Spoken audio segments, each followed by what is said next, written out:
Students, मैं sir Vishal Mishra. आज के लेक्चर में हम लोग क्लास 10th के क्वाड्रेटिक इक्वेशन के पोर्शन को कवर करेंगे। क्वाड्रेटिक इक्वेशन क्या होता है, जैसे कि मैंने आपको पहले ही बताया हुआ है कि ऐसा कोई भी इक्वेशन जिसमें वेरिएबल की हाईएस्ट पावर 2 होता है उसको हम लोग क्वाड्रेटिक इक्वेशन कहते हैं। जैसे 2x² + 3x + 5 = 0, 3x² - 2x = 0, 3x² - 5 = 0। ऐसा कोई भी इक्वेशन जिसका हाईएस्ट पावर 2 होता है, जिसकी डिग्री 2 होती है, उसको हम लोग क्वाड्रेटिक इक्वेशन कहते हैं। इसका जो स्टैंडर्ड इक्वेशन होता है वो होता है ax² + bx + c = 0। यहाँ पर a की वैल्यू कभी भी 0 नहीं हो सकती है। ये हमको ध्यान रखना है कि कोई भी कि क्वाड्रेटिक इक्वेशन में जो स्टैंडर्ड इक्वेशन होता है वो होता है ax² + bx + c, जहाँ पर a की वैल्यू 0 कभी भी नहीं हो सकती। अब इससे हमको कोई कुछ सवाल दिया है तो हमें ये चेक करना है कि वो सवाल क्वाड्रेटिक इक्वेशन है कि नहीं है। कभी कभी क्या होता है, कोई सवाल हमको देखने से लगता है क्वाड्रेटिक इक्वेशन है, लेकिन सॉल्व करने से पता चलता है क्वाड्रेटिक इक्वेशन नहीं है। कभी कभी क्या होता है, कोई क्वाड्रेटिक इक्वेशन नहीं दिखता रहता है, लेकिन हम सॉल्व करते हैं तो पता चलता है कि क्वाड्रेटिक इक्वेशन है।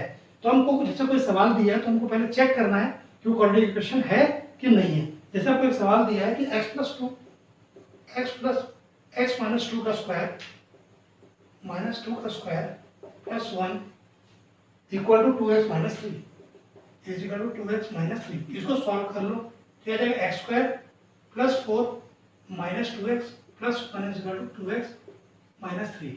तो ये हो जाएगा, इसको यहाँ ले आए तो x² - 2x - 2x 4 + 1 4, ये हो गया 5, ये +3 = 0। तो जाएगा x² - 4x + 8 = 0। अब now since it can be compared with ax² + bx + c = 0, so this is a quadratic equation। यदि हम कोई दूसरा सवाल को मान लो चेक करते हैं, हमको एक सवाल ऐसे दिया हुआ है कि x × x + 8 x × x + 1 + 8 = x + 2 × x - 2 x + 2 × x - 2। इसको सॉल्व कर लीजिए, यह आ जाएगा x² + x + 8, यहाँ आ जाएगा x² - 4। ठीक है, तो ये x² + 8 + 8 - x² + 4, तो ये और ये कैंसिल हो गया तो बचा x + 12 = 0, x + 12 = 0। तो अब ये इसमें चूंकि इसकी डिग्री 1 हो गई तो इसलिए जो है ये क्वाड्रेटिक इक्वेशन नहीं रहेगा, जबकि हमको एट ए ग्लांस देखने से हमको लगा था कि ये क्वाड्रेटिक इक्वेशन हो सकता है। अब हमको निकालना है इसका सॉल्यूशन। सॉल्यूशन क्या होता है क्वाड्रेटिक इक्वेशन में? सॉल्यूशन होता है x की वो वैल्यू जिसको उस इक्वेशन को सेटिस्फाई कर सकती है। मैंने आपको पहले भी बताया हुआ है कि किसी भी इक्वेशन की जो जितनी डिग्री होती है उसके उतने सॉल्यूशंस आते हैं। तो यहाँ पर since the degree of quadratic equation is 2, so we will get 2 solution of any of the equations. तो हम लोग को जो सॉल्यूशन निकालने का जो तरीका होता है, एक होता है बाय फैक्टराइजेशन,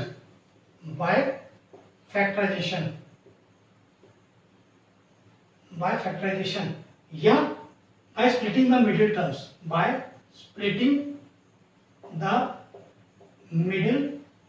टर्म्स, इसको हमने जो है क्लास 9th के जो है पॉलिनोमियल के चैप्टर में डिटेल में डिस्कस किया हुआ है, लेकिन आप लोगों की सुविधा के लिए मैं उसको एक बार फिर से डिस्कस कर देता हूं। आप उसको भी रेफर कर सकते हैं आप चाहें तो। यदि कोई मान लीजिए आपको इक्वेशन दिया हुआ है ax² + bx, यदि कोई आपको इक्वेशन दिया हुआ है ax² + bx + c = 0, इसको आपको फैक्टराइज करना है तो आप b को 2 पार्ट में तोड़ देते हैं, m और n। हम b को 2 नंबर्स में स्प्लिट करते हैं, m और n, सच दैट जो b की वैल्यू रहेगी वो m + n होनी चाहिए और ac की जो वैल्यू होगी वो m × n होनी चाहिए। हम b को 2 नंबर में स्प्लिट करेंगे, उन दोनों का जो सम होगा वो b के बराबर होगा और उन दोनों का जो प्रोडक्ट होगा वो ac के बराबर होगा। अब हम इसमें एक चीज मान के चलते हैं कि जब हम m और n 2 पार्ट में स्प्लिट करते हैं तो m जो है वो n से बड़ा हम मान के चलते हैं कि m जो है वो n से बड़ा है। तो जो बड़ा नंबर होता है m, उसका साइन ऑटोमेटिकली b से गवर्न होता है कि b का जो भी साइन होगा, sign of m will be same as sign of b। m का साइन जो b का साइन होगा वही साइन m का होगा ऑटोमेटिकली, स्टूडेंट को कोई दिमाग लगाने की जरूरत नहीं है। अब n का जो साइन रहेगा उसको कौन डिसाइड करता है? उसको AC डिसाइड करता है। यदि AC पॉजिटिव है तो m और n का सेम साइन होगा। मतलब यदि AC पॉजिटिव है तो m और n के साइन सेम रहेंगे। इसका मतलब यदि AC नेगेटिव है, यदि AC नेगेटिव है तो m और n के क्या हो जाएंगे? डिफरेंट साइन हो जाएंगे। तो हमने इसको हम ब्रीफ में रिकैप करके देख लेते हैं। हमको वो इक्वेशन दिया ax² + bx + c = 0 दिया है। हम b को दो पार्ट में तोड़ेंगे, m और n के फॉर्म में, जिसमें m बड़ा नंबर रहेगा, n छोटा नंबर रहेगा। m + n की वैल्यू जो रहेगी वो b रहेगी और m × n जो रहेगा वो ac के बराबर रहेगा। m का जो साइन रहेगा वो b का जो साइन था वही साइन आपका m का होगा और n का साइन जो रहेगा उसको ac डिसाइड करेगा। यदि ac नेगेटिव है तो m और n के साइन अलग अलग होंगे, यदि AC पॉजिटिव है तो m और n के सेम साइन रहेंगे। अब इसको हम किसी एक एग्जांपल के थ्रू हम समझने की कोशिश करते हैं। जैसे आपको एक एग्जांपल दिया हुआ है 6x² - x - 2, 6x² - x - 2। अब इसको यदि हम इस जनरल इक्वेशन से कंपेयर करें तो a की वैल्यू है 6, b की वैल्यू है -1 और c की वैल्यू हमारी दी हुई है -2। इसका मतलब AC की वैल्यू क्या हो जाएगी? 6 × -2 -12। अब B का साइन नेगेटिव है। मैंने कहा था हमको B को दो पार्ट में तोड़ना है, M और N। तो M का साइन क्या हो जाएगा? Since the sine of B is negative तो sine of M will be negative. ठीक है, हमने और क्या देखा था? यदि AC का साइन नेगेटिव होता है तो M और N के डिफरेंट साइन होते हैं। तो AC नेगेटिव है इसलिए M और N के साइन डिफरेंट होंगे, तो N का साइन हो जाएगा पॉजिटिव। तो ये चीज क्लियर हो गई कि M का साइन नेगेटिव है और N का साइन पॉजिटिव है। अब हमें M और N की वैल्यू कैसे निकालते हैं? ये AC की वैल्यू कितनी है? -12। तो 12 हमको कैसे कैसे मिल सकता है? 1 × 12 करके मिल सकता है, या 2 × 6 करके मिल सकता है, या 3 × 4 करके मिल सकता है। अब चाहो तो 4 × 3 भी बोल सकते हैं, लेकिन रिपीट होना शुरू हो जा रहा है तो ये हो जाएगा। तो इसका मतलब जो पॉसिबिलिटीज हैं वो m और n की पॉसिबिलिटीज 12 और 1 हो सकती हैं कि m12, m1, m6, m2, m4, m3 ये पॉसिबिलिटीज हैं। तो हमें चेक करना है कि इसको इन पेयर में से कौन सा पेयर हमारा परफेक्ट आंसर बन सकता है। तो m और n के डिफरेंट साइन है, इसका मतलब हमको m और n को ऐड नहीं करना है, माइनस करना है, क्योंकि दोनों साइन अलग हैं। तो यहाँ 12/1 है, 12 - 1 कितना होता है? 11।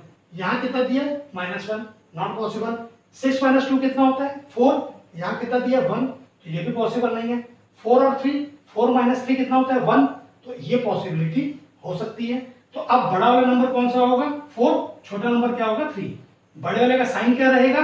नेगेटिव। तो माने 4 जो है नेगेटिव होगा, 3 जो है पॉजिटिव होगा। तो ये आपका हो जाएगा 6x² - 4x + 3x - 2 = 0। अब इन दोनों को देखिए, इन दोनों में क्या चीज कॉमन है? 2x कॉमन है, तो यहाँ आ जाएगा 3x, यहाँ पर क्या आ जाएगा? -2, प्लस इन दोनों में कुछ कॉमन नहीं है तो 1 कॉमन ले लेंगे, तो 3x - 2 = 0। अब इन दोनों में से 3x - 2 को कॉमन ले लेंगे तो यहाँ आ जाएगा 2x + 1 = 0। अब इस तरीके से फैक्टराइज हो गया। अब यदि फैक्टराइज हुआ तो जब दो नंबर को हम प्रोडक्ट करके 0 आता है, a × b यदि 0 आता है, इसका मतलब या तो a 0 होगा या b 0 होगा, तभी दोनों का प्रोडक्ट 0 आ सकता है। तो ये दोनों का प्रोडक्ट 0 आ रहा है तो या तो ये 0 होगा या ये 0 होगा। तो 3x - 2 को 0 ले लेंगे, आइदर 3x - 2 = 0 और 2x + 1 = 0। तो यदि ये हो जाएगा तो 3x = 2 हो जाएगा, x की वैल्यू क्या आ जाएगी? 2/3। यहाँ पे ले लेंगे तो 2x की वैल्यू क्या आ जाएगी? -1, x की वैल्यू क्या आ जाएगी? -1/2। तो इस प्रकार से क्या देखेंगे? x के हमारे दो सॉल्यूशन आएंगे, -1/2 और 2/3। तो ये आपका था स्प्लिटिंग द मिडिल टर्म। अब एक और होता है bye completing the square method.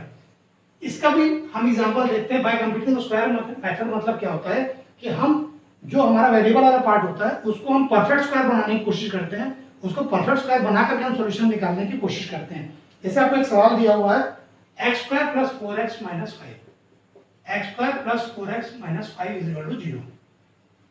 अब आप ये देखिएगा कि a प्लस बी का होल स्क्वायर ये होता है a square plus 2ab plus B square, ठीक है। अब ये x स्क्वायर है तो हमने इसको बोल दिया x स्क्वायर प्लस इसको हम 2ab बोल देते हैं, 2 इंटू ये x इंटू 2।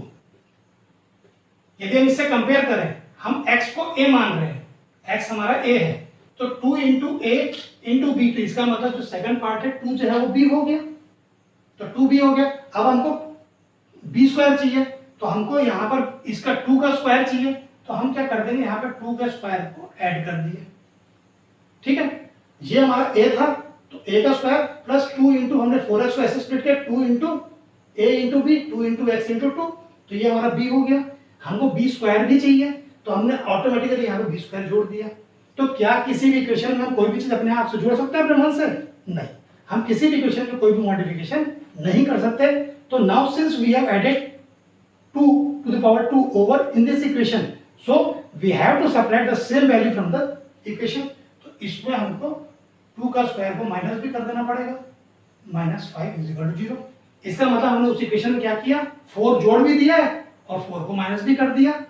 तो अब आपका क्या हो गया, इतने पार्ट को अलग कर दो और इतने पार्ट को अलग देख लो। तो यदि हम इसको देखें तो ये a प्लस बी का होल स्क्वायर बन जा रहा है, तो ये आपका बन जाएगा x स्क्वायर, ये आपका बन जाएगा x प्लस 2 का होल स्क्वायर बन जाएगा, माइनस 4 माइनस 5 तो हो जाएगा माइनस 9 इज इक्वल टू 0। अब 9 को उस तरफ ले जाइए, इक्वल टू 9, x प्लस 2 का होल स्क्वायर बराबर 9, तो x प्लस 2 बराबर क्या हो जाएगा, जब स्क्वायर को हम उस तरफ ले जाएंगे तो अंडर रूट ऑफ 9 होगा, ये प्लस और माइनस दो वैल्यू, प्लस रूट 9 भी होगा माइनस रूट 9 भी होगा। तो इसका मतलब हो जाएगा x प्लस 2 की वैल्यू आ जाएगी प्लस माइनस 3। तो अब एक बार आप प्लस 3 ले लीजिए, एक बार आप माइनस 3 ले लीजिए, तो x plus 2 is equal to 3 और x plus 2 is equal to minus 3। तो यहाँ पर आ जाएगा 3 माइनस 2, तो ये हो जाएगा x की वैल्यू आ जाएगी 1, यहाँ पर x की वैल्यू क्या आ जाएगी माइनस 3 माइनस 2, तो x की वैल्यू आ जाएगी माइनस 5। इस प्रकार से x की दो वैल्यूज हमारी आ गई, माइनस 5 और माइनस 1 प्लस 1, ठीक है। अब हम कोई दूसरा सवाल देखते हैं। जैसे हमको कोई सवाल दिया हुआ है कि 5x square minus 6x minus 2 is equal to 0। मैंने आपको जैसे पहले बताया था कि हमको इसको a प्लस बी का होल स्क्वायर माने a square plus 2ab plus B square के फॉर्म में लाना पड़ेगा, या a माइनस बी का स्क्वायर माने a square minus 2ab plus B square, इसके फॉर्म में लाना पड़ेगा, तब जाकर के हो पाएगा। आपका जो पहला नंबर ये खुद अपने आप में परफेक्ट स्क्वायर नहीं है, तो हमारे हम यही वजह कि हमको कंफ्यूजन हो जाएगा कि हम कैसे करें। तो उसके लिए क्या करिए, पहले आप इसको परफेक्ट स्क्वायर जो है नंबर बनाने की कोशिश करिए। तो ये 5 है, यदि हम इसको 5 से इंटू कर दें तो ये 25 हो जाएगा। तो इस पूरे इक्वेशन को आप एक चीज ध्यान रखिए, आप किसी भी इक्वेशन में जो भी चेंजेस करना चाहें कर सकते हैं, कंडीशन ये होनी चाहिए कि पूरे के पूरे इक्वेशन में आपको करना पड़ेगा। तो इस पूरे इक्वेशन को आप 5 से इंटू कर दीजिए, ठीक है। तो पूरा बैलेंसिंग हो गया, तो ये आपका हो जाएगा 25x square minus 30x minus 10 is equal to 0। Clear. अब आपका ये नंबर आपका बन जाएगा 5x का होल स्क्वायर माइनस, तो ये 5x आपका a हो गया, 2 into a square 2 into a into p, तो a कितना है 5x है, तो यहां हमने लिख दिया 5x, तो 2 5 से कितना हो गया 10x, ये 30x है माने यहाँ पे 3 आएगा। देखिए 2 3 6 6 5 30 30x हो गया, ये 5x का होल स्क्वायर आ गया। अब ये 3 हमारा b हो गया, तो हमको b स्क्वायर चाहिए, तो आप यहाँ पे क्या कर दीजिए, b स्क्वायर को ऐड कर दीजिए। फिर मैंने क्या कहा था, जितना ऐड करना है उतने को माइनस कर दीजिए, माइनस 3 स्क्वायर कर दीजिए, ये माइनस 10 हमारा पहले से दिया था। अब आपका ये हिस्सा जो है आपका ये हो गया, तो ये आपका आ जाएगा 5x माइनस 3 का होल स्क्वायर -9 - 10 इक्वल टू 0, तो 5x - 3 का whole square is equal to 19। ठीक है, अब ये आपका हो जाएगा 5x - 3 is equal two plus minus √19। मैंने कहा था कि जब इसका स्क्वायर रूट करते हैं तो प्लस माइनस दोनों होगा। अब ये यहाँ पे आ गया, तो 5x इज इक्वल टू इस 3 को उधर ले जाइए, तो -3 था, तो यहाँ पर आकर के +3 हो जाएगा, प्लस माइनस √19। क्लियर। अब x की वैल्यू क्या हो जाएगी, 3 प्लस √19। इसका मतलब ये दो वैल्यूज हो गई यहाँ पे, 5x is equal to 3 plus √19 और 5x is equal to 3 minus √19। तो x की वैल्यू क्या हो जाएगी, 3 प्लस √19 बाय 5 और x की वैल्यू क्या हो जाएगी, 3 माइनस √19 बाय 5। इस प्रकार से x की फिर हमको दो वैल्यूज मिल गई। तो इस प्रकार हम क्या देखते हैं कि splitting the middle term method से या फिर कंप्यूटिंग द स्क्वायर मेथड से हम लोग इसका सॉल्यूशंस निकाल सकते हैं। इसका जो रिमेनिंग पार्ट है उसको हम अगले वीडियो में कवर करेंगे। इस वीडियो में आपको कोई भी डाउट हो आप मुझे कमेंट सेक्शन में या मेरे को आप मेल जरूर करिएगा। इस वीडियो को ज़्यादा से ज़्यादा शेयर करिए और आप जो है सब्सक्राइब बटन को दबाना ना भूलेंगे। धन्यवाद।